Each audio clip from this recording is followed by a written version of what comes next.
ఇందులో ఎన్ని లక్షలు ఉంటాయో బాగా ఎక్సైట్మెంట్ ఫీల్ అవుతుంది. అమ్మా లక్ష్మి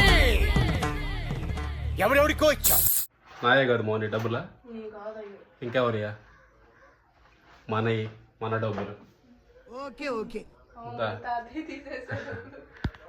ఇంట్లో డబ్బులు ఎక్కడ పోయినా కూడా వండి బుడ్లో ఉంటాయి. బరువు ఉంది,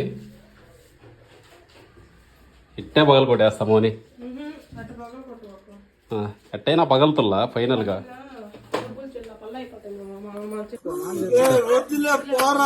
పగలగొట్టు మోని. అబ్బా ఏం పాములు ఉన్నాయి దాంట్లో.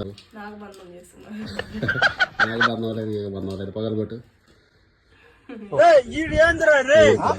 డబ్బులు ఉన్నాయి దాంట్లో పగలగొట్టు.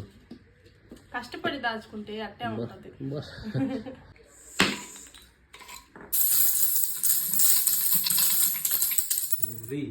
ఉన్నాయి, చాలా ఉన్నాయి. చూడు అన్ని 20 రూపాయలు 10 రూపాయలు. నీ వల్లే పగలు కొట్టేది కూడా. ఇవన్నీ ఎట్లా పెట్టాలి ఇప్పుడు. ఈ అమ్మాయి ఏం ఫీల్ ఉన్నది మామయ్య.